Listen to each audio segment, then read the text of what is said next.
SB online একাডেমিতে সকলকে স্বাগতম। আমি সুমন আছি তোমাদের সাথে। ছোট বন্ধুরা, আজকে আমরা পঞ্চম শ্রেণীর 43 পৃষ্ঠার মধ্যে যে অঙ্কগুলো রয়েছে এগুলোকে সবচেয়ে সহজ নিয়মে কিভাবে করে সমাধান করা যায় এই বিষয়টি শিখব। চলো তাহলে শুরু করা যাক। বন্ধুরা, আমরা যদি 43 পৃষ্ঠার একদম উপরে লক্ষ্য করি, এখানে 6 নম্বরে বলা হয়েছে যোগ ও বিয়োগ করি এবং কিভাবে হিসাব করতে হয় তা ব্যাখ্যা করি। দেখো, আমাদের বলা হয়েছে যোগ ও বিয়োগ করি এবং এগুলোকে কিভাবে করে হিসাব করতে হয় তা ব্যাখ্যা করি। দেখো, আমরা কিন্তু এখানে দুটি অঙ্ক দেখতে পাচ্ছি, তাই না? এবং একটু নিচে যদি লক্ষ্য করি, এই দুটি অঙ্কের সমাধান কিন্তু আমরা দুই পাশে দেখতে পাচ্ছি। দেখো, এই হচ্ছে 1 নম্বর অঙ্কের সমাধান, এই হচ্ছে 2 নম্বর অঙ্কের সমাধান। তাহলে প্রথম অর্থাৎ 1 নম্বর অঙ্কটি যদি লক্ষ্য করি, এখানে বলা হয়েছে 2 সমস্ত 3-এর 1 যোগ 1 সমস্ত 6-এর 1। তাহলে এটিকে যদি আমরা একটু সমাধান করি, দেখো আমরা শুরুতে দেখতে পাচ্ছি এই যে দুটি ভগ্নাংশ, এই দুটি ভগ্নাংশ হচ্ছে কী ভগ্নাংশ? এগুলো হচ্ছে মিশ্র ভগ্নাংশ, তাই না? যখন মিশ্র ভগ্নাংশ থাকে তখন কিন্তু শুরুতেই এটিকে আমাদের অপ্রকৃত ভগ্নাংশে আগে প্রকাশ করতে হবে, তাই? তাহলে আমরা একটি মিশ্র ভগ্নাংশকে কীভাবে করে অপ্রকৃত ভগ্নাংশে প্রকাশ করতে পারি? আমরা জানি এখানে যে 2 রয়েছে, অর্থাৎ এখানে যে পূর্ণ সংখ্যাটি রয়েছে 2 কিন্তু একটি পূর্ণ সংখ্যা। এই সংখ্যার সাথে অর্থাৎ এই 2-এর সাথে আমরা নিচের সংখ্যাকে গুণ করব এবং উপরের সংখ্যাটিকে যোগ করে দিব, তাই না? তাহলেই কিন্তু একটি অপ্রকৃত ভগ্নাংশ আমাদের তৈরি করা হয়ে যাবে। দেখো, এখানে যেহেতু 2 রয়েছে, 2-এর সাথে আমরা 3কে যদি গুণ করি তাহলে হয়ে যায় 3 2 6। 6-এর সাথে উপরের এই 1কে আমাদের কী করতে হবে? যোগ করে দিতে হবে। তাহলে 6 এবং এই 1 মিলে হয়ে যায় 7। দেখো, আমরা এখানে সমান সমান দিয়ে কী লিখলাম? আমরা উপরে লিখে দিলাম কিন্তু 7, যেহেতু 7 পাচ্ছি উপরে লিখে দিলাম 7। এবং নিচে যেহেতু এখানে 3 রয়েছে, এই 3কে কিন্তু নিচে আমরা 3-এর জায়গাতেই লিখে দেব। নিচে কখনোই কোনো পরিবর্তন হয় না, আমরা কিন্তু এটা জানি, তাই না? এরপরে দেখো, যেহেতু মাঝখানে একটু যোগ চিহ্ন রয়েছে, আমরা একটু যোগ চিহ্ন দিলাম। এখন এই যে মিশ্র ভগ্নাংশটি রয়েছে এটিকে যদি একই রকমভাবে আমরা একটু অপ্রকৃত ভগ্নাংশে প্রকাশ করি, দেখো আমরা কি করব? এখানে যেহেতু 1 রয়েছে, 1-এর সাথে নিচের সংখ্যাকে গুণ করব এবং উপরের সংখ্যাকে যোগ করব। তাহলে 1 এবং নিচে যেহেতু রয়েছে 6, 1 এবং 6কে গুণ করলে হয়ে যায় 6 1 6। এবং এই যে 6 পাচ্ছি, 6-এর সাথে উপরের 1কে যোগ করলে হয়ে যায় 7। তাহলে দেখো, এই যে আমরা কিন্তু উপরে 7 লিখে দিলাম এবং নিচে কত লিখব? নিচে যেহেতু 6 ছিল, নিচে কিন্তু আমরা এখানেও ঠিক 6কেই লিখে দিব। আমাদের দুটিকেই অপ্রকৃত ভগ্নাংশে কিন্তু প্রকাশ করা হয়ে গেল।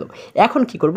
এবারে দেখো, আমরা এখানে যেহেতু নিচে দেখতে পাচ্ছি 3 এবং এই পাশে আমরা দেখতে পাচ্ছি 6, তাহলে 3 এবং 6-এর লসাগু কিন্তু আমরা বের করব, তাই না? তাহলে 3 এবং 6-এর লসাগু বের করলে আমরা লসাগু পাবো হচ্ছে কত? লসাগু পাবো 6। তোমরা কিন্তু চাইলে আলাদা জায়গাতে লসাগু বের করে দেখতে পারো, ঠিক আছে? এখন নিচের লাইনে এসে আমরা একটু সমান সমান চিহ্ন দেবো। এবারে আমরা যেহেতু এই 3 এবং 6-এর লসাগু পেয়েছি 6, দেখো আমরা যেহেতু লসাগু 6 পেয়েছি, এখন কি করব? এই 6কে আমরা এই নিচের সংখ্যা দ্বারা ভাগ করব এবং উপরের সংখ্যা দ্বারা গুণ করব। অর্থাৎ নিচে যেহেতু 3 রয়েছে, 3 দ্বারা ভাগ করব এবং 7 দ্বারা গুণ করব। আবার একই রকমভাবে 6কে আমরা নিচের সংখ্যা দ্বারা ভাগ করব, উপরের সংখ্যা দ্বারা গুণ করব।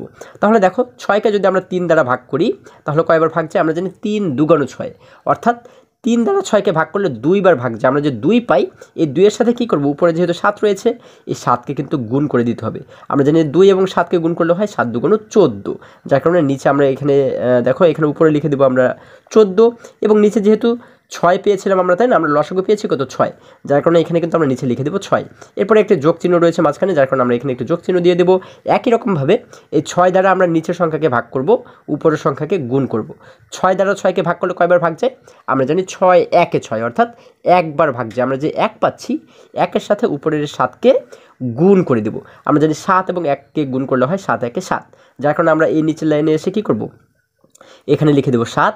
এবং নিচে যেহেতু আমরা লসাগু পেয়েছিলাম 6, যার কারণে কিন্তু লসাগু আমরা এখানে 6ই লিখে দেবো। আমরা কিন্তু লসাগু যা পাবো সেই সংখ্যাটিকে এইখানেও লিখে দেবো এবং এইখানেও লিখে দেবো, ঠিক আছে? এই দুটি জায়গাতেই কিন্তু একই সংখ্যাই হবে, অর্থাৎ লসাগু যা পাবো সেটিকে কিন্তু আমরা এই 2 জায়গাতেই লিখে দেবো। এবারে আমরা যে কাজটি করব, দেখো আমাদের এবারে বলা হয়েছে কি 6-এর 14 যোগ 6-এর 7। তাহলে আমাদের কিন্তু যেহেতু মাঝখানে একটি যোগ চিহ্ন রয়েছে, যার কারণে আমরা কী করব? এই 14 এবং 7কে যোগ করে দেব। এই নিচে যেহেতু আমরা 6 দেখতে পাচ্ছি, এখানেও 6 দেখতে পাচ্ছি, এটি হচ্ছে কি? এই দুটি হচ্ছে লসাগু, তাই না? আমরা যেহেতু লসাগু 6 পেয়েছি, যার কারণে কিন্তু আমরা নিচের লাইনে এসে আমরা এই দুটি 6 থেকে কিন্তু একটি 6কে লিখে দেব, ঠিক আছে? দুটি 6 থেকে আমাদের এখানে হয়ে যাবে একটি 6। এবং এর উপরে আমাদের বলা হয়েছে কি 14 যোগ 7, অর্থাৎ 14-র সাথে 7কে কিন্তু আমাদের যোগ করতে বলা হয়েছে। আমরা 14 এবং 7কে যদি যোগ করি তাহলে হয়ে যাবে কত? 14 এবং 7 মিলে হয়ে যায় 21। আমরা এই দেখো উপরে কিন্তু দেখতে পাচ্ছি 21। এখন আমরা পাচ্ছি হচ্ছে 6 এর 21। এবারে আমরা দেখব যে এমন কোনো সংখ্যা রয়েছে কিনা যে সংখ্যা দ্বারা 6কেও কাটাকাটি করা যাবে, অর্থাৎ 6কেও ভাগ করা যাবে, আবার 21কেও ভাগ করা যাবে। একই সংখ্যা দ্বারা কিন্তু আমাদের এই দুটি অঙ্ককেই বা দুটি সংখ্যাকেই ভাগ করতে হবে, ঠিক আছে। যেমন দেখো আমরা এখানে কিন্তু একটি কাটাকাটি দেখতে পাচ্ছি। আমরা জানি যে 3 দ্বারা কিন্তু 21কেও ভাগ করা যায়, আবার 6কেও ভাগ করা যায়। 3 দ্বারা 21কে ভাগ করলে কয়বার ভাগ যায়? আমরা জানি 3 7 21, অর্থাৎ 7বার ভাগ যায়। যার কারণে আমরা এই 21কে কেটে দিয়ে এখানে লিখে দিলাম 7। এবং 3 দ্বারা কিন্তু এখন আমাদের 6কেও ভাগ করতে হবে। 3 দ্বারা 6কে কয়বার ভাগ যায়?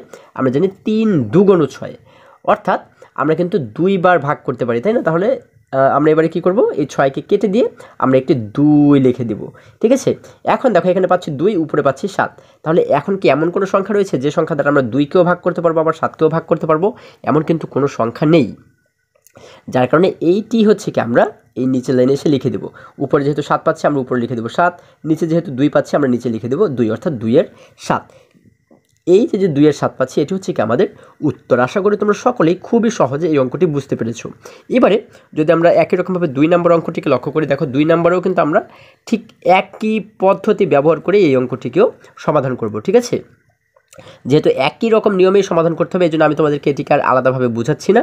এরপর আমরা সরাসরি আরেকটু নিচে চলে যাচ্ছি। দেখো যদি আরেকটু নিচে আমরা লক্ষ্য করি, এখানে 7 নম্বরে বলা হয়েছে আমরা কিন্তু এখানে 3টি ভগ্নাংশ দেখতে পাচ্ছি। দেখো 1 সমস্ত 3 এর 2 যোগ 8 এর 5 বিয়োগ 1 সমস্ত 6 এর 1 কীভাবে হিসাব করব তা চিন্তা করি। আচ্ছা, আগে কিন্তু আমরা দেখেছিলাম কি দুটি সংখ্যা ছিল, তাই না? দুটি ভগ্নাংশ ছিল, কিন্তু এবারে কিন্তু আমরা 3টি ভগ্নাংশ দেখতে পাচ্ছি। এর মধ্যে এই একটি এবং এই দুটি ভগ্নাংশ কি? এই দুটি ভগ্নাংশ কিন্তু মিশ্র ভগ্নাংশ। তাহলে আমরা শুরুতে কী করব? আমরা এই দুটি মিশ্র ভগ্নাংশকে আমরা কিন্তু শুরুতে অপ্রকৃত ভগ্নাংশে প্রকাশ করব, ঠিক আছে। যেমন দেখো এই নিচে যদি আমরা লক্ষ্য করি, এখানে কিন্তু আমরা দেখতে পাচ্ছি এই যে প্রথম ভগ্নাংশটি রয়েছে 1 সমস্ত 3 এর 2, এটিকে কিন্তু আমরা শুরুতেই অপ্রকৃত ভগ্নাংশে প্রকাশ করেছি। তারপরে এখানে 8 এর 5 রয়েছে, 8 এর 5কে আমরা ঠিক একই রকমভাবে রেখে দিয়েছি। এরপরে বিয়োগ দিয়ে এই দেখো এখানে একটি বিয়োগ দিয়েছি। এখন এখানে 1 সমস্ত 6 এর 1 যেহেতু রয়েছে, এই মিশ্র ভগ্নাংশটিকেও কিন্তু আমরা এখানে অপ্রকৃত ভগ্নাংশে প্রকাশ করেছি। তারপর ঠিক একই রকমভাবে আমরা কি করব? এই যে 3টি সংখ্যা পাচ্ছি, এই 3টি সংখ্যার লসাগু আমাদের বের করতে হবে, ঠিক আছে। এই 3টে সংখ্যার লসাগু যখন আমরা বের করলাম, লসাগু পেয়েছি কত? 24। যার কারণে দেখো এই 3টে জায়গাতেই কিন্তু আমরা নিচে দেখতে পাচ্ছি 24 24 24, তাই না? এরপরে একই রকমভাবে ঠিক আগের অঙ্কটিকে যেভাবে করে আমরা সমাধান করেছি, ঠিক একই রকম নিয়মে যদি আমরা সমাধান করি, আমরা কিন্তু এটিকেও খুব সহজেই সমাধান করতে পারবো। বন্ধুরা, এটিকে তোমাদেরকে আলাদাভাবে বোঝাতে গেলে আমাদের আরও অনেক সময় নষ্ট হবে, তাই না? তার চেয়ে বরং আমরা যদি আরেকটু নিচে চলে যাই, যেহেতু এই নিচের অঙ্কগুলো ঠিক এই উপরের অঙ্কটির মতোই, যার কারণে এগুলোকে সমাধান করলে তোমরা কিন্তু উপরের অঙ্কটি অটোমেটিক বুঝতে পারবে, তাই না? তাহলে চলো আমরা 5 নাম্বার থেকে যদি এগুলোকে একটু সমাধান করার চেষ্টা করি। বন্ধুরা, 5 এর 1 নম্বরে বলা হয়েছে 3 এর 1 যোগ 1 সমস্ত 9 এর 2 যোগ 6 এর 1। আমরা কিন্তু এখানে একটি মাত্র মিশ্র ভগ্নাংশ দেখতে পাচ্ছি, তাই না? এখন আমরা কি করব? এই মিশ্র ভগ্নাংশটিকে শুরুতে কিন্তু আমাদের অপ্রকৃত ভগ্নাংশে নিতে হবে, তাই না? আচ্ছা, তাহলে শুরুতে কিন্তু আমরা শুধু এতটুকুর কাজ করব এবং বাকি যা কিছু রয়েছে এগুলোকে ঠিক একই রকমভাবে রেখে দিব। আমরা কি করব? একটু সমান সমান চিহ্ন দেব। এবারে শুরুতে যেহেতু রয়েছে 3 এর 1, আমরা এটিকে একই রকমভাবে রেখে দেব। এরপরে রয়েছে যোগ, আমরা যোগ চিহ্নটাকে একই রকমভাবে রেখে দেব। এখন দেখো এই যে মিশ্র ভগ্নাংশটি, এটিকে আমরা কীভাবে অপ্রকৃত ভগ্নাংশে প্রকাশ করব? আমরা এই 1-এর সাথে 9কে, অর্থাৎ নিচের সংখ্যাকে গুণ করব এবং উপরের সংখ্যাটিকে যোগ করে দেব, তাই না? তাহলে 1 এবং 9কে গুণ করলে হয় 9 একে 9। এই যে 9 পাচ্ছি, 9-এর সাথে উপরের 2কে যদি আমরা যোগ করে দিই, তাহলে 9 এবং 2 মিলে হয়ে যায় কত? 9 এবং 2 মিলে হয়ে যায় 11, তাই না? তাহলে আমরা এখানে একটি দাগ দিয়ে উপরে লিখে দেবো 11, এবং নিচে যেহেতু 9 রয়েছে আমরা কিন্তু 9কে একই জায়গাতেই কিন্তু আমরা লিখে দেবো, তাই না? আচ্ছা, তাহলে এখানে আমরা পাচ্ছি 9 এর 11। আমাদের কিন্তু এটিকে অপ্রকৃত ভগ্নাংশে প্রকাশ করা হয়ে গেল। এরপরে বাকি রইল কি? যোগ 6 এর 1, আমরা এখানে লিখে দিলাম যোগ 6 এর 1। আমাদের কিন্তু এই লাইনের কাজ শেষ। এবার আমরা কি করব? আমরা নিচের লাইনে একটি সমান সমান চিহ্ন দিয়ে এখন আমরা এই নিচে, অর্থাৎ এই যে হরগুলো আমরা দেখতে পাচ্ছি 3 9 6, এই 3টির লসাগু আমরা বের করব, তাই না? আমাদের কিন্তু এবারে লসাগু বের করার কাজ। আমরা লসাগু কীভাবে করে বের করব? আমরা আলাদা জায়গাতে লিখব 3 6 9। এখন দেখো এটির এই তিনটি সংখ্যার লসাগু যদি আমরা বের করি, আমরা কিন্তু এর আগেও শিখেছি খুব সহজে আমরা কীভাবে করে লসাগু নির্ণয় করতে পারি, তাই না? দেখো আমরা দেখব এখানে যে তিনটি সংখ্যা রয়েছে, এই তিনটি সংখ্যাকে আমরা কোন সংখ্যা দ্বারা ভাগ করতে পারি। হ্যাঁ, আমাদের যে তিনটি সংখ্যাকেই একই সংখ্যা দ্বারা ভাগ করতে হবে এমন কিন্তু কোনো কথা নয়। আমরা যদি যে কোনো দুটি সংখ্যাকেও ভাগ করতে পারি তাহলেও কিন্তু হবে। যেমন দেখো তো, আমরা কি শুরুতে যেহেতু 2 দ্বারা আমাদের দেখতে হয়, 1 দ্বারা ভাগ করলে তো আমরা ঠিক একই সংখ্যাগুলোই পাবো, তাহলে আমাদের কিন্তু কোনো লাভ হবে না, তাই না? 1 দ্বারা ভাগ করলে কোনো কাজ হবে না। এরপরে 1-এর পরে রয়েছে কত? 1-এর পরে রয়েছে 2। 2 দ্বারা দেখো তো আমরা এখান থেকে যে কোনো দুটি সংখ্যাকে, সর্বনিম্ন দুটি সংখ্যাকে ভাগ করতে পারি কিনা। 2 দ্বারা আমরা 3কে ভাগ করতে পারবো না, 6কে ভাগ করতে পারবো, আবার 9কেও কিন্তু ভাগ করতে পারবো না, অর্থাৎ শুধুমাত্র একটি সংখ্যাকে ভাগ করতে পারবো। তাহলে কিন্তু আমরা 2 দ্বারা এটিকে ভাগ করতে পারছি না, মানে 2কে আমরা নিতে পারছি না, কারণ আমাদের সর্বনিম্ন দুটি সংখ্যাকে ভাগ করতে হবে, তাই না? যেহেতু দুটি সংখ্যাকে আমরা ভাগ করতে পারবো না, তাহলে 2 বাদ। এরপরে 2-এর পরে রয়েছে কত? 2-এর পরে রয়েছে 3। 3 দ্বারা কি আমরা এখান থেকে যে কোনো দুটি সংখ্যাকে ভাগ করতে পারবো? দেখো 3 দ্বারা কিন্তু আমরা 3কে ভাগ করতে পারবো, 3 দ্বারা 6কেও ভাগ করতে পারবো, 3 দ্বারা 9কেও ভাগ করতে পারবো, অর্থাৎ 3টি সংখ্যাকেই কিন্তু আমরা 3 দ্বারা ভাগ করতে পারবো। তাহলে এখানে আমরা লিখব কি? 3। এখন দেখো 3 দ্বারা 3কে কয়বার ভাগ যায়? আমরা জানি 3 1-এ 3, অর্থাৎ একবার ভাগ যায়। এবারে আমরা এখানে একটি 1 লিখে দিই। এবারে দেখবো 3 দ্বারা আমরা 6কে কয়বার ভাগ করতে পারি? আমরা জানি 3 1-এ 3, 3 2 6, অর্থাৎ আমরা কিন্তু 2 বার ভাগ করতে পারি, এই জন্য এখানে লিখে দিলাম 2। এবারে 3 দ্বারা 9কে ভাগ করলে কয়বার ভাগ করতে পারি? আমরা জানি 3 1-এ 3, 3 2 6, 3 3-এ 9, অর্থাৎ 3 বার কিন্তু আমরা ভাগ করতে পারি। তাহলে আমরা এখানে পাচ্ছি 1 2 3। এখন দেখো তো এমন কোনো সংখ্যা রয়েছে কিনা যে সংখ্যা দ্বারা আমরা এইখান থেকে যে কোনো দুটি অঙ্ককে ভাগ করতে পারবো? এমন কিন্তু কোনো সংখ্যা নেই বন্ধুরা, যার কারণে এখন আমরা কি করব? এই পাশে যে সমস্ত সংখ্যাগুলো আমরা পাচ্ছি এই প্রত্যেকটি সংখ্যাকে আমরা গুণ করে দিব। যেমন 3-এর সাথে যদি 1কে গুণ করি তাহলে হয় 3 1-এ 3। এবার এই 3-এর সাথে যদি 2কে গুণ করি তাহলে 3 2 হয়ে যায় 6। আমরা এই পর্যন্ত পাচ্ছি কিন্তু 6। এবার এই 6-এর সাথে যদি এই 3কে গুণ করি তাহলে হয়ে যায় 3 6 18। তার মানে এই যে 18 পাচ্ছি, 18 হচ্ছে কি আমাদের লসাগু।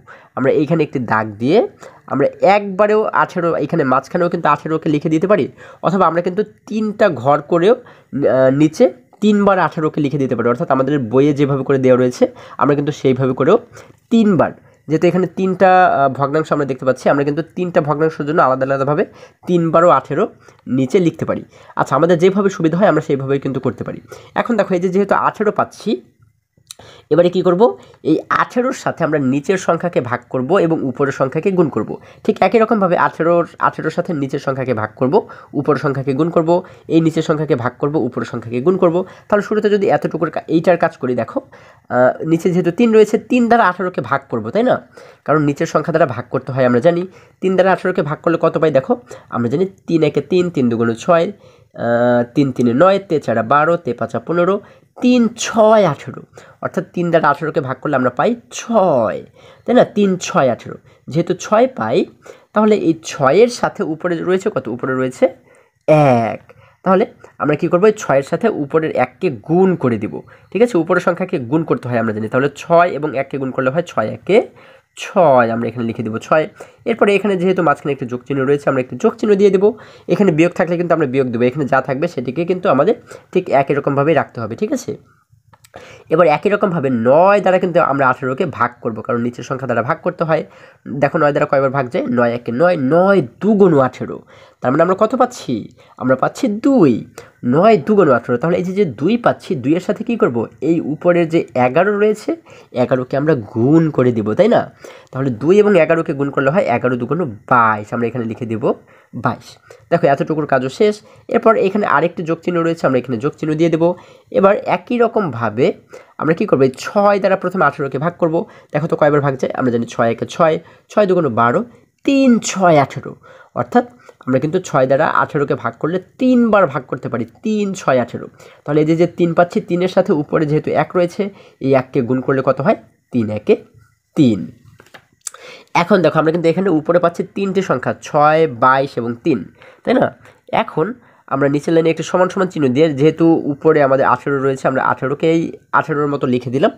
এবং এই যে উপরে আমাদের 3টি সংখ্যা রয়েছে, এই 3টি সংখ্যার কাজ যদি আমরা করি, দেখো 6-এর সাথে আমাদের যোগ করতে হবে কতকে? 22কে। আমরা জানি 6 এবং 22কে যোগ করলে হয়ে যায় 28 এবং এই 28-এর সাথে যদি আমরা এই তিনকে যোগ করে দিই তাহলে 28 এবং 3 মিলে হয়ে যায় 29, 30, 31। তাহলে আমরা এখানে লিখে দেবো কত? 31। আবার যদি আমরা এবারে উল্টোভাবে যদি যোগ করি, দেখো আমাদের কিন্তু একই হবে উত্তর। 3 এবং 22-কে যোগ করলে হয় 22, 23, 24, 25। 25-এর সাথে যদি আমরা এই 6-কে যোগ করে দিই তাহলে 25 এবং 6 মিলে হয়ে যায় 31। আমরা কিন্তু উপরে পাচ্ছি 31। এখন দেখো তো আমরা যেহেতু নিচে পাচ্ছি 18 এবং উপরে পাচ্ছি 31, এখন দেখো এমন কোনো সংখ্যা রয়েছে কি না যে সংখ্যা দ্বারা আমরা 18-কেও ভাগ করতে পারবো আবার 31-কেও ভাগ করতে পারবো? এমন কি কোনো সংখ্যা রয়েছে বন্ধুরা? এমন কিন্তু কোনো সংখ্যা নেই। আচ্ছা, যার কারণে এই যে 18-র 31 আমরা পাচ্ছি, এটি হচ্ছে কি আমাদের উত্তর। আমরা উত্তর দিয়ে কিন্তু এটিকেই লিখে দিতে পারি। ঠিক আছে, আমরা উত্তর দিয়ে কিন্তু এটিকে লিখে দিতে পারি 18 এর 31। আশা করি তোমরা সকলেই এই অঙ্কটি খুবই সহজেই বুঝতে পেরেছো। এবারে যদি আমরা পরবর্তী অঙ্কটিকে সমাধান করার চেষ্টা করি, দেখো বন্ধুরা আমরা দেখতে পাচ্ছি এখানে 2 নম্বরে বলা হয়েছে 2 সমস্ত 2-এর 1 বিয়োগ 6-এর 1 বিয়োগ 9-এর 1। এখানে কিন্তু আমরা শুধুমাত্র একটি মিশ্র ভগ্নাংশ দেখতে পাচ্ছি, তাই না? তাহলে শুরুতে আমরা এই মিশ্র ভগ্নাংশটিকে অপ্রকৃত ভগ্নাংশে প্রকাশ করব। আচ্ছা দেখো, যদি আমরা এটিকে অপ্রকৃত ভগ্নাংশে নেই, আমরা কি করব? এই 2-এর সাথে নিচের সংখ্যাকে গুণ করব এবং উপরের সংখ্যাটিকে যোগ করে দিব, আমরা জানি, তাই না? আচ্ছা দেখো, 2-এর সাথে 2-কে গুণ করলে হয় 2 2 4। 4-এর সাথে এই উপরের 1 মিলে হয়ে যায় 5। তাহলে আমরা কি করব? উপরে লিখে দেব 5 এবং নিচে কত লিখব? হ্যাঁ, নিচে যেহেতু 2 রয়েছে আমরা কিন্তু নিচে লিখে দেব 2। এরপর এখানে যা কিছু রয়েছে আমরা ঠিক একই রকমভাবে কিন্তু এগুলোকে রেখে দিব। বিয়োগ রয়েছে 6-এর 1, আমরা লিখে দেব 6-এর 1। এরপরে বিয়োগ রয়েছে 9-এর 1, আমরা লিখে দেব 9-এর 1। এখন দেখো আমরা এইখানে এবারে যে কাজটি করব, এখানে যেহেতু আমরা 3টি হর দেখতে পাচ্ছি, দেখো 2, 6 এবং 9, এই 3টি হরের কি করব? লসাগু বের করব, তাই না? তাহলে 2, 6 এবং 9 এই 3টির লসাগু যদি আমরা বের করি, দেখো 2, 6, 9, এটির লসাগু আমরা কীভাবে বের করতে পারি? দেখো তো এমন কোনো সংখ্যা রয়েছে কিনা যে সংখ্যা দ্বারা আমরা এখান থেকে কমপক্ষে 2টি অঙ্ককে ভাগ করতে পারবো? এমন কোন সংখ্যা রয়েছে? দেখো, যেহেতু আমরা শুরুতে 2 থেকে দেখতে যাই, তাহলে দেখো তো 2 দ্বারা আমরা এটিকে ভাগ করতে পারি কিনা। 2 দ্বারা কিন্তু আমরা 2কে ভাগ করতে পারবো, 2 দ্বারা 6কে ভাগ করতে পারবো, আবার 2 দ্বারা কিন্তু 9কে ভাগ করতে পারবো না। যেহেতু 2 এবং 6 এই দুটি সংখ্যাকে ভাগ করতে পারবো, তার মানে কিন্তু আমরা এখানে 2কে নিতে পারি, তাই না? কারণ আমরা জানি সর্বনিম্ন 2টি সংখ্যাকে ভাগ করা গেলেই কিন্তু আমাদের হচ্ছে। তাহলে 2 দ্বারা যেহেতু 2টি অঙ্ককে ভাগ করা যায়, যার কারণে এখানে লিখে দিলাম 2। এবারে 2 দ্বারা 2কে কয়বার ভাগ করা যায়? আমরা জানি 2 1-কে 2, অর্থাৎ একবার ভাগ করা যায়। 2 দ্বারা 6কে কয়বার ভাগ করতে পারি? আমরা জানি 2 1 2, 2 2 4, 3 2 6, অর্থাৎ 2 দ্বারা 6কে আমরা 3বার ভাগ করতে পারি। আমরা এখানে লিখে দিলাম 3। এখন 2 দ্বারা যেহেতু 9কে ভাগ করা যায় না, যার কারণে 9কে আমরা ঠিক একই রকমভাবে এখানে রেখে দিব, তাই না? যাকে আমরা ভাগ করতে না পারবো তাকে কিন্তু একই রকমভাবেই রেখে দিব। এরপরে আমরা যেহেতু এখানে 1 3 9 এই 3টি সংখ্যা পাচ্ছি, এখন দেখব যে 1 3 9 এই 3টির মধ্যে যে কোনো 2টি সংখ্যাকে আমরা ভাগ করতে পারি কিনা। আচ্ছা দেখো তো এমন কোনো সংখ্যা রয়েছে কিনা যে সংখ্যা দ্বারা আমরা এখান থেকে 2টি সংখ্যাকে ভাগ করতে পারি। যেমন দেখো, 2 দ্বারা কিন্তু আমরা 1কেও ভাগ করতে পারবো না, 3কেও ভাগ করতে পারবো না, 9কেও ভাগ করতে পারবো না। এরপরে 2 এর পরে রয়েছে 3।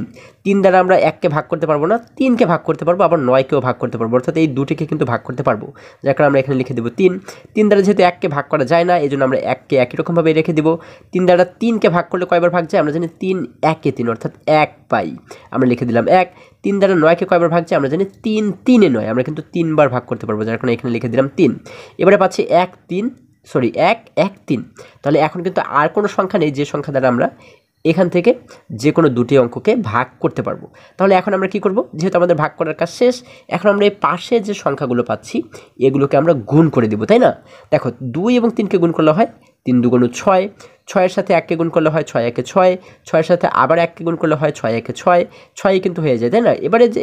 এবারে 6-এর সাথে আমরা 3কে গুণ করবো, তাহলে 6 এবং 3কে গুণ করলে হয় 3 6 18, আমরা কিন্তু পাচ্ছি 18। আবার দেখো, যদি উল্টোভাবে গুণ করি, 3-এর সাথে 1কে গুণ করলে হয় 3 1 3, 3-এর সাথে আবারও 1কে গুণ করলে হয় 3 1 3, 3-এর সাথে 3কে গুণ করলে হয় 3 3 9, 9-এর সাথে 2কে গুণ করলে হয় 9 2 18। আমরা যেভাবে গুণ করি না কিন্তু আমরা কিন্তু একই উত্তরই পাবো।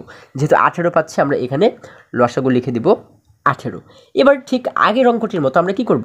যেহেতু এখানে 18 পাচ্ছি, এই 18কে আমরা নিচের সংখ্যা দ্বারা ভাগ করব, উপরের সংখ্যা দ্বারা গুণ করব। এখানেও নিচের সংখ্যা দ্বারা ভাগ করব, উপরের সংখ্যা দ্বারা গুণ করব, এবং এটার ক্ষেত্রেও নিচের সংখ্যা দ্বারা ভাগ এবং উপরের সংখ্যা দ্বারা গুণ করব। তাহলে 2 দ্বারা প্রথমে যদি 18কে ভাগ করি তাহলে কয়বার ভাগ যায়? আমরা জানি 9 দুগুণ 18, 9 বার ভাগ যায়, তাই না? তাহলে যেহেতু 9 পাচ্ছি, 9-এর সাথে উপরের 5কে আমরা কি করব? গুণ করে দেব। তাহলে 9 এবং 5কে গুণ করলে হয় 5 নং 45। আমরা এখানে লিখে দেব 45। এবারে দেখো এখানে যেহেতু মাঝখানে একটি বিয়োগ চিহ্ন রয়েছে, আমরা একটি বিয়োগ চিহ্ন দিয়ে দেবো। এবারে একই রকমভাবে 6 দ্বারা যদি 18কে আমরা ভাগ করি তাহলে কয়বার ভাগ যায়? আমরা জানি 6 একে 6, 6 দুগুণ 12, 3 6 18, 3 বার ভাগ যায়। আমরা কিন্তু পাচ্ছি 3। এই 3-এর সাথে উপরে যেহেতু 1 রয়েছে, 1কে যদি গুণ করে দিই তাহলে হয় 3 একে 3, আমরা লিখে দিলাম 3। এরপর এখানে যেহেতু আরও একটি বিয়োগ চিহ্ন রয়েছে, আমরা এখানে লিখে দিলাম বিয়োগ। এবার 9 দ্বারা যদি 18কে ভাগ করি তাহলে কয়বার ভাগ যায়? আমরা জানি 9 একে 9, 9 দুগুণ 18, অর্থাৎ 2 বার ভাগ যায়, তাই না বন্ধুরা? তাহলে এই যে 2 পাচ্ছি, 2-এর সাথে উপরের 1কে কী করব? হ্যাঁ, 1কে কিন্তু আমরা গুণ করে দেব। আচ্ছা, তাহলে 2 এবং 1কে গুণ করলে হয় 2 একে 2, আমরা লিখে দিলাম 2। এখন আমরা নিচে যেহেতু 18 পাচ্ছি, আমরা নিচে 18-র জায়গাতে 18কে লিখে দিলাম, কারণ 18 তো এই 18-র মধ্যে তো আর কোনো পরিবর্তন হবে না, তাই না? এবারে উপরে আমাদের কি বলা হয়েছে? 45 বিয়োগ 3 বিয়োগ 2, অর্থাৎ 45 থেকে যদি আমরা প্রথমে 3কে বিয়োগ করি তাহলে কত থাকে? 45 থেকে 3কে বিয়োগ করলে থাকে হচ্ছে আমাদের 42। 42 থেকে যদি আরও 2কে বিয়োগ করে দিই তাহলে থাকে হচ্ছে 40, তাই না? তাহলে আমরা এখানে উপরে পাচ্ছি কত? 40। এখন এই যে 18-র 40 পাচ্ছি, এখন আমরা দেখব যে এমন কোনো সংখ্যা রয়েছে কিনা যে সংখ্যা দ্বারা আমরা 18কেও ভাগ করতে পারবো, আবার 40কেও ভাগ করতে পারবো। এখন কিন্তু আমাদের এটিকে ছোট বানাতে হবে, তাই না? ভাগ করতে হবে, মানে কাটাকাটি করতে হবে। তাহলে দেখো তো এমন কোনো সংখ্যা রয়েছে কিনা যে সংখ্যা দ্বারা আমরা দুটিকেই ভাগ করতে পারবো। বন্ধুরা, আমরা কিন্তু দেখতে পাচ্ছি যে 40 একটি জোড় সংখ্যা এবং 18ও একটি জোড় সংখ্যা। যদি দুটি জোড় সংখ্যা হয় তাহলে কিন্তু আমরা এগুলোকে 2 দ্বারা ভাগ করতে পারবো, কারণ আমরা জানি যে কোনো জোড় সংখ্যাকে কিন্তু 2 দ্বারা ভাগ করা যায়। তাহলে 2 দ্বারা যদি 40কে ভাগ করে কতবার ভাগ করা যায়? আমরা জানি 2 দ্বারা 40কে ভাগ করলে 20 বার ভাগ করা যায়, তাই না? আমরা কিন্তু পাবো 20, আমরা এখানে লিখে দেব 20। আচ্ছা, লিখে দেব 20। তোমরা কিন্তু চাইলে আলাদা জায়গাতেও ভাগ করে দেখতে পারো। 2 দ্বারা যদি আমরা 40কে ভাগ করি আমরা ভাগফল পাবো 20, আমরা লিখে দিলাম 20। আবার 2 দ্বারা যদি 18কে ভাগ করি তাহলে আমরা পাবো হচ্ছে 9, ঠিক আছে? 2 দ্বারা যদি উপরের সংখ্যাকে ভাগ করি তাহলে কিন্তু ঠিক 2 দ্বারাই আমাদের নিচের সংখ্যাকেও ভাগ করতে হবে। একই সংখ্যা দ্বারাই আমাদের এই দুটিকেই ভাগ করতে হবে। 2 দ্বারা 18কে ভাগ করে আমরা পাচ্ছি হচ্ছে 9। তাহলে এখানে আমরা নিচে পাচ্ছি 9, উপরে পাচ্ছি 20। এখন দেখো তো এমন কোনো সংখ্যা রয়েছে কিনা যে সংখ্যা দ্বারা আমরা 9কেও ভাগ করতে পারবো, আবার 20কেও ভাগ করতে পারবো? বন্ধুরা, এমন কিন্তু কোনো সংখ্যা নেই। যার কারণে এই যে 9-এর 20 পাচ্ছি, আমরা কি করব? আমরা সমান সমান দিয়ে লিখে দেব 9-এর 20। এই 9-এর 20 হচ্ছে কি আমাদের উত্তর, ঠিক আছে? উত্তর দিয়ে কিন্তু আমরা এই কথাটিকেই আমরা লিখে দেব, ঠিক আছে? আশা করি তোমরা খুব সহজেই এই অঙ্কটিও বুঝতে পেরেছো। এবারে যেহেতু এখানে আরও একটি অঙ্ক রয়েছে, এটিকেও যদি আমরা সমাধান করার চেষ্টা করি, দেখো বন্ধুরা, আমরা দেখতে পাচ্ছি এখানে 5-এর 3 নম্বরে বলা হয়েছে 1 সমস্ত 8-এর 7 বিয়োগ 8-এর 3 যোগ 10-এর 1। তাহলে এখানে যেহেতু একটি মাত্র মিশ্র ভগ্নাংশ দেখতে পাচ্ছি, তাহলে শুরুতে কী করব? এই মিশ্র ভগ্নাংশটিকে আমরা অপ্রকৃত ভগ্নাংশে প্রকাশ করব। তাহলে কি করতে পারি? 1-এর সাথে আমরা নিচের সংখ্যাকে গুণ করব এবং উপরের সংখ্যাটি যোগ করব। তাহলে 1 এবং 8কে গুণ করলে হয় 8 একে 8। এই 8-এর সাথে উপরে যেহেতু 7 রয়েছে, 8 এবং 7কে যদি আমরা যোগ করে দিই তাহলে কত হয়ে যায়? আমরা জানি 8 এবং 7 মিলে হয়ে যায় 15, তাই না? তাহলে আমরা উপরে লিখে দেবো হচ্ছে 15, এবং নিচে যেহেতু 8 রয়েছে আমরা কিন্তু 8কে ঠিক একই রকমভাবেই রেখে দিব। এরপরে বাকি যা কিছু রয়েছে দেখো আমরা কিন্তু ঠিক একই রকমভাবেই সব কিছুকে লিখে দেবো। বিয়োগ রয়েছে 8-এর 3, লিখলাম 8-এর 3, এরপরে রয়েছে যোগ 10-এর 1। আমাদের এখানে যা কিছু রয়েছে আমরা কিন্তু ঠিক একই রকমভাবে এগুলোকে রেখে দিলাম। এবারে ঠিক একই রকমভাবে আগের অঙ্কের মতোই, যেহেতু এখানে আমরা 3টি হর দেখতে পাচ্ছি 8, 8 এবং 10, এই 3টি হরের যদি আমরা লসাগু বের করি, দেখো আমরা দেখতে পাচ্ছি রয়েছে 8, 8 এবং 10, এই 3টির লসাগু যদি আমরা বের করি, দেখো তো কত দ্বারা, কোন সংখ্যা দ্বারা আমরা এখান থেকে যে কোনো দুটি অঙ্ককে ভাগ করতে পারি? আমরা কিন্তু 2 দ্বারা ভাগ করতে পারি, তাই না? আমরা কিন্তু এই ভাগের ক্ষেত্রে একদম ছোট সংখ্যা থেকে দেখতে যাব, 2, 3, 4, 5, 6 এইভাবে করে দেখতে যাব। 2 দ্বারা যদি ভাগ না যায় তাহলে 3 দ্বারা দেখব, 3 দ্বারা না গেলে 4 দ্বারা দেখব, এইভাবে কিন্তু ছোট থেকে দেখতে যাব। 2 দ্বারা যদি 8কে ভাগ করে কতবার ভাগ যায়? আমরা জানি 4 দুগুণ 8, আমরা পাচ্ছি 4। 2 দ্বারা 8কে ভাগ করলে আবারও হয় 4 দুগুণ 8, আমরা পাচ্ছি 4। 2 দ্বারা 10কে ভাগ করলে কয়বার ভাগ যায়? আমরা জানি 5 দুগুণ 10, আমরা কিন্তু পাবো 5। এবারে দেখো এই যে 4 4 এবং 5 পেলাম। এখন দেখো তো কোন সংখ্যা দ্বারা আমরা এখান থেকে দুটি অঙ্ককে ভাগ করতে পারি? আমরা কিন্তু 2 দ্বারা আবারও ভাগ করতে পারি। 2 দ্বারা 4কে ভাগ করলে কয়বার ভাগ যায়? আমরা জানি 2 দুগুণ 4, অর্থাৎ 2 বার ভাগ যায়। 2 দ্বারা 4কে ভাগ করলে আবারও 2 দুগুণ 4 হয়, 2 বার ভাগ যায়।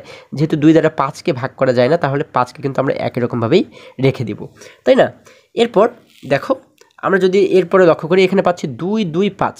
এখন দেখো আবারও কিন্তু আমরা 2 দ্বারা এই 2কেও ভাগ করতে পারি, 2কেও ভাগ করতে পারি, যার কারণে এখানে লিখে দিলাম আবারও 2। 2 দ্বারা 2কে ভাগ করলে হয় 2 1 2, আমরা একবার ভাগ করতে পারি। 2 দ্বারা 2কে আবারও আমরা 2 1 2, অর্থাৎ একবার ভাগ করতে পারি। 2 দ্বারা কিন্তু 5কে ভাগ করতে পারি না, যার কারণে 5কে এখানে আমরা লিখে দেব। এখন দেখো এখানে পাচ্ছি 1 1 5। তাহলে এখান থেকে এমন কিন্তু দুটি সংখ্যা নাই যে দুটি সংখ্যাকে আমরা একটি সংখ্যা দ্বারা ভাগ করতে পারি, যার কারণে আমরা এবারে কী করব? এই পাশের সংখ্যাগুলোকে গুণ করে দিব। দেখো যদি গুণ করি, 2 এবং 2কে গুণ করলে হয় 2 দুগুণ 4, 4-এর সাথে আরও 2কে গুণ করলে হয় 4 দুগুণ 8, 8-এর সাথে 1কে গুণ করলে হয় 8 একে 8, 8-এর সাথে এই 1কে গুণ করলে হয় 8 একে 8, এবং 8-এর সাথে 5কে গুণ করলে হয় 5 8 40। আমরা কিন্তু পাচ্ছি 40। দেখো একই রকমভাবে যদি আমরা উল্টো দিক থেকে গুণ করতে করতে যাই, 5-এর সাথে 1কে গুণ করলে হয় 5 একে 5, 5-এর সাথে আবার 1কে গুণ করলে হয় 5 একে 5, 5-এর সাথে 2কে গুণ করলে হয় 5 দুগুণ 10, 10-এর সাথে 2কে গুণ করলে হয় 10 দুগুণ 20, 20-এর সাথে 2কে গুণ করলে হয় 20 দুগুণ 40। তার মানে আমরা লসাগু পাচ্ছি 40, আমরা এখানে লিখে দেব 40। এবারে এই 40-এর সাথে আমরা কি করব? উপরে নিচের সংখ্যাকে ভাগ করব, উপরের সংখ্যাকে গুণ করব। একই রকমভাবে এই নিচের সংখ্যাকে ভাগ করব, উপরের সংখ্যাকে গুণ করব, নিচের সংখ্যাকে ভাগ করব, উপরের সংখ্যাকে গুণ করব। তাহলে 8 দ্বারা প্রথমে যদি 40কে ভাগ করি কয়বার ভাগ যায়? আমরা জানি 5 8 40, অর্থাৎ 5 বার ভাগ যায়, তাই না বন্ধুরা? তাহলে এই যে 5 পাচ্ছি, 5-এর সাথে আমরা উপরের 15কে গুণ করে দিব। দেখো তো 15 এবং 5কে গুণ করলে কত হয়? আমরা যদি আলাদা জায়গাতে গুণ করে দেখি, তোমরা কিন্তু চাইলে আলাদা জায়গাতে গুণ করে দেখবে, ঠিক আছে? আচ্ছা দেখো যদি গুণ করি, 5-এর সাথে 5কে গুণ করলে হয় 5 5 25, 25-এর 5কে লিখলাম এখানে, হাতে থাকে আমাদের 2। এবারে 5 এবং 5কে 5 এবং 1কে গুণ করলে হয় 5 একে 5, 5 এবং হাতের এই 2 মিলে হয়ে যায় 7। তাহলে আমরা পাচ্ছি কত? আমরা পাচ্ছি 75। আমরা এখানে লিখে দেব 75। এরপরে যেহেতু এখানে মাঝখানে রয়েছে বিয়োগ, আমরা এখানে একটি বিয়োগ চিহ্ন দিয়ে দেবো। এরপরে এখানে রয়েছে 8, 8 দ্বারা যদি আবারও 40কে ভাগ করি তাহলে কয়বার ভাগ যায়? আমরা জানি 5 8 40, অর্থাৎ 5 বার ভাগ যায়। এবারে যে 5 পাচ্ছি, 5-এর সাথে উপরে 3কে গুণ করে দেবো। উপরে যেহেতু 3 রয়েছে দেখো, তাহলে 3 এবং 5কে গুণ করলে হয়ে যায় 3 5 15, আমরা এখানে লিখে দেবো 15। এরপর এখানে যেহেতু যোগ চিহ্ন রয়েছে, আমরা লিখে দেবো একটি যোগ। এখন এখানে দেখতে পাচ্ছি রয়েছে 10, 10 দ্বারা 40কে ভাগ করলে কয়বার ভাগ যায়? আমরা জানি 10 একে 10, 10 দুগুণ 20, 3 10 30, 4 10 40, অর্থাৎ 4 বার কিন্তু ভাগ যায়। এই 4-এর সাথে উপরের 1কে গুণ করলে হয়ে যায় 4 একে 4, আমরা লিখে দিলাম 4। এবারে নিচের লাইনে একটি সমান সমান চিহ্ন দিয়ে দেখো নিচে আমরা যেহেতু এখানে লসাগু পাচ্ছি 40, আমরা কিন্তু 40কে 40-এর জায়গাতে লিখে দিতে পারি, তাই না? এবারে যদি আমরা উপরের হিসেবটি করি, এখানে বলা হয়েছে কি 75 বিয়োগ 15 যোগ 4। তাহলে 75 থেকে যদি আমরা প্রথমে এই যে 15 রয়েছে, 15কে যদি আমরা বিয়োগ করি তাহলে কত হয় দেখো তো? আমরা জানি 5 থেকে 5 চলে গেলে, আমরা যদি আলাদা জায়গাতেও গুণটা করি, দেখো আমাদের যেভাবে সুবিধা হয় আমরা কিন্তু চাইলে সেইভাবে করে এই বিয়োগটা করতে পারি। হ্যাঁ, 75 থেকে আমাদের যেহেতু 15কে বিয়োগ করতে হবে, আমরা যদি বিয়োগ করি দেখো 5 থেকে 5 চলে গেলে থাকে হচ্ছে 0, 7 থেকে 1 চলে গেলে থাকে হচ্ছে 6। তার মানে আমাদের এখানে মোট কত রয়ে যায়? আমরা পাচ্ছি হচ্ছে 60। অর্থাৎ 75 থেকে যখন আমরা 15কে বিয়োগ করলাম তখন পাচ্ছি 60। এই 60-এর সাথে আমাদের কতকে যোগ করতে বলা হয়েছে? দেখো যোগ করতে বলা হয়েছে কিন্তু 4কে। তাহলে 60-এর সাথে যখন আমরা 4কে যোগ করে দিব তখন কত হয়ে যাবে? 0 এবং 4 মিলে হয় 4, 6-এর এখানে কিন্তু 6ই রয়ে যাবে। তাহলে আমরা মোট পাচ্ছি কত? 64। আমরা এখানে লিখে দেব 64। এবারে দেখো আমরা উপরে পাচ্ছি 64, নিচে পাচ্ছি 40। এখন আমরা কি করব? এখন আমরা কাটাকাটি করব। আমরা দেখব যে এমন কোনো সংখ্যা রয়েছে কিনা যে সংখ্যা দ্বারা আমরা 64কেও ভাগ করতে পারবো এবং 40কেও ভাগ করতে পারবো। দেখো দুটি যেহেতু জোড় সংখ্যা, তার মানে কিন্তু আমরা 2 দ্বারা ভাগ করতে পারবো, তাই না? 2 দ্বারা কিন্তু দুটি সংখ্যাকে ভাগ করতে পারবো। 2 দ্বারা যদি 64কে ভাগ করি তাহলে আমরা পাবো হচ্ছে 32। ঠিক আছে, তোমরা আলাদা জায়গাতে ভাগ করেও দেখতে পারো, কিন্তু আমরা পাবো হচ্ছে 32। এবং 2 দ্বারা যদি আমরা 40কে ভাগ করি তাহলে পাবো হচ্ছে 20। 2 দ্বারা ভাগ করলে কিন্তু অর্ধেক হয়ে যায়, তাই না? 64-এর অর্ধেক কত? 32, এবং 40-এর অর্ধেক কত? 20। এখন আমরা যে 32 পাচ্ছি এটিও জোড় সংখ্যা এবং 20ও কিন্তু জোড় সংখ্যা। তার মানে আবারও কিন্তু 2 দ্বারা আমরা এটিকে কাটাকাটি করতে পারবো। 2 দ্বারা যদি আবারও 32কে আমরা কাটাকাটি করি অর্থাৎ ভাগ করি তাহলে কত পাবো? আমরা পাবো হচ্ছে 16। আমরা জানি 16 দুগুণ 32। এবারে আমরা যদি 2 দ্বারা আবার 20কে ভাগ করি তাহলে কত পাবো? আমরা জানি 10 দুগুণ 20, তাই না? তাহলে আমরা পাচ্ছি কিন্তু 10। এখন দেখো এখানে যে 16 পাচ্ছি এটিও জোড় সংখ্যা, আবার 10ও কিন্তু জোড় সংখ্যা। দেখো খুবই মজার কিন্তু বিষয়টা, তাই না? আমরা যতই কাটাকাটি করি না কেন ওরা কিন্তু বারবারই জোড় হচ্ছে। তাহলে আমরা আবারও কিন্তু 2 দ্বারা 16কেও ভাগ করতে পারবো, 10কেও ভাগ করতে পারবো। 2 দ্বারা 16কে ভাগ করলে কতবার ভাগ যায় আমরা জানি, 8 দুগুণ 16 হয়ে যাবে 8। আচ্ছা, এবারে 2 দ্বারা 10কে ভাগ করলে হয় 5 দুগুণ 10, আমরা লিখে দিলাম 5। এবারে দেখো এখানে 8 হচ্ছে একটি জোড় সংখ্যা, কিন্তু 5 বিজোড় সংখ্যা। এখন কিন্তু এমন কোনো সংখ্যা নেই যে সংখ্যা দ্বারা আমরা 8 এবং 5 এই দুটিকে ভাগ করতে পারবো। তাহলে আমরা কি করব, আমরা কিন্তু এবারে একটি সমান সমান চিহ্ন দিয়ে লিখবো কি, নিচে লিখবো হচ্ছে 5 এবং উপরে লিখে দিব 8। এই যে 8-এর 5 আমরা পাচ্ছি, এটি হচ্ছে কি আমাদের উত্তর। ঠিক আছে, আমরা উত্তর দিয়ে লিখে দেবো 8-এর 5। বন্ধুরা, আশা করি আজকের প্রত্যেকটি অঙ্ক তোমরা খুবই সহজে এবং খুবই মজায় মজায় শিখতে পেরেছো। আজকে আমাদের এই পর্যন্তই, আবারও দেখা হবে পরবর্তী ভিডিওতে। আর হ্যাঁ, তোমরা যদি আমার চ্যানেলে নতুন হয়ে থাকো তাহলে এখনই চ্যানেলটি সাবস্ক্রাইব করে পাশে থাকো, যেন আমার যে কোনো ভিডিও আপলোড করার সাথে সাথে খুব সহজেই তোমরা সেটি পেতে পারো। এবং পঞ্চম শ্রেণীর যে কোনো পৃষ্ঠার সমাধান দেখতে এই সোজা যে লিঙ্কটি দেখতে পাচ্ছ, এই লিঙ্কে প্রবেশ করে যে কোনো মুহূর্তে যে কোনো পৃষ্ঠার সমাধান দেখে নিতে পারো। সকলে ভালো থাকো, সুস্থ সবল থাকো, এই কামনা করে শেষ করছি। ধন্যবাদ সকলকে।